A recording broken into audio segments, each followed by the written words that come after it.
Agenda sidang hari ini adalah sidang pra-peradilan ya. Jadi kami selaku pemohon pra-peradilan itu menyampaikan permohonan pra-peradilan terhadap Direktorat Reserse Kriminal Umum Polda Kalimantan Timur ya, terkait dengan penetapan tersangka klien kami, yang mana menurut kami penetapan tersangka ini memang diduga kuat cacat hukum ya. Karena apa? Karena ini sudah dilakukan secara berulang-ulang. Dan perlu diketahui bahwa ini juga sudah menjadi perhatian orang banyak ya, karena kasus ini bermula dari tahun 2017 yang lalu ya. Ada PT Borneo 86 yang mana PT tersebut didirikan bersama-sama antara klien kami selaku direktur operasional dengan ada juga pengusaha di sini yang menjabat sebagai direktur utama. Nah, permasalahan mereka itu berkaitan dengan adanya dugaan ya penyalahgunaan keuangan perusahaan. Ini sudah tuntas dibahas melalui rapat umum pemegang saham pada tahun 2016 yang lalu. Tetapi karena ada salah satu pemegang saham berkeberatan, dia melaporkanlah di tahun 2017. Ternyata pihak Polda Kalimantan Timur ya, Direktorat Reserse Kriminal menerbitkan SP2HP yang inti dari surat itu adalah menghentikan penyelidikan perkara tersebut karena dianggap perkara itu bukan pidana, karena memang sudah tuntas dibahas dalam RUPS. Lalu kemudian harusnya perkara ini sudah selesai, tetapi pelapornya melaporkan kembali pada tahun 2019 sampai pada akhirnya klien kami ditetapkan sebagai tersangka.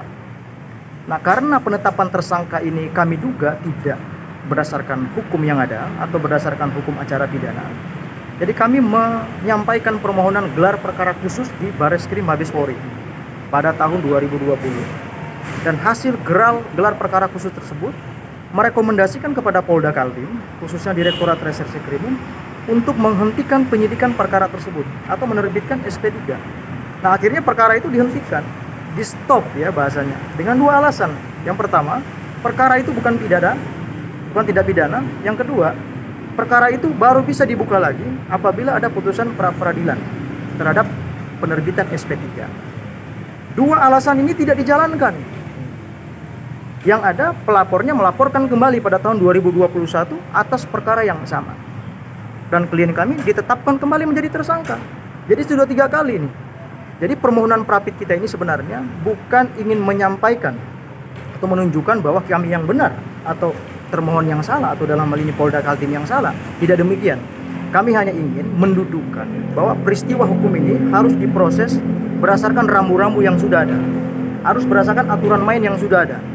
Kalau Perkap atau peraturan Kapolri mengatur tentang proses penyidikan sampai dengan penetapan tersangka itu seperti apa, kemudian Kitab Undang-Undang Hukum Acara Pidana juga mengatur tentang penetapan tersangka itu seperti apa, maka kita harus memastikan dan konsisten terhadap aturan yang ada itu. Jangan sampai melebar atau keluar dari proses itu. Itu yang kita tidak inginkan. Karena apa? Ini menyangkut soal keadilan warga negara. Kalau sudah bicara keadilan, orang itu harga mati. Karena kita tahu Bapak Presiden Jokowi juga sudah seperti itu menyampaikan, penegakan hukum harus mengedepankan rasa keadilan masyarakat. Jadi ya kami menyampaikanlah pra-peradilan ini karena memang realnya di situ. Aturannya memang harus kita ajukan permohonan prapit terkait penetapan tersangka yang kami duga tidak sah. Ya kita lakukan itu. Lantas hasilnya tadi apa? Tadi pemeriksaan saksi ahli yang kami hadirkan, dan ahli sudah menyampaikan bahwa yang namanya penegakan hukum harus memberikan kepastian hukum. Artinya kalau laporan ini sudah pernah dihentikan, jangan dilaporkan terus, nanti nggak ada kepastian hukum. Kasihan nanti terlapornya kan. Jangan sampai saya menggunakan bahasa yang kurang pas, nanti teman-teman yang melakukan proses ini tersinggung. Jadi saya katakan bahwa sudahlah, kita dudukkan permasalahan ini secara proporsional.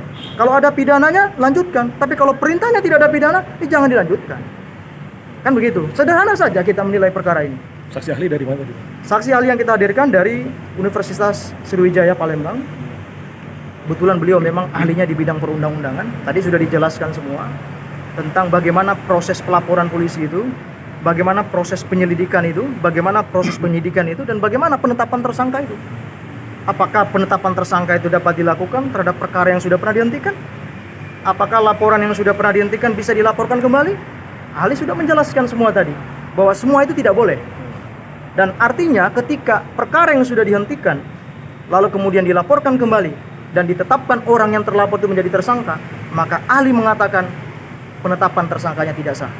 Itulah yang kemudian kami bawa ke Pengadilan Negeri Balikpapan untuk menguji sejauh mana keabsahan penetapan tersangka itu. Kelanjutannya? Ya, kelanjutannya nanti sidang. Besok kesimpulan, insya Allah hari Rabu nanti putusan. Ya, kita lihat saja, semoga saja kami selaku pemohon mendapatkan keadilan. Karena ini menyangkut kepastian hukum, saya kira kita punya kesepakatan yang sama untuk menilai hukum itu harus apa? Ya harus pasti.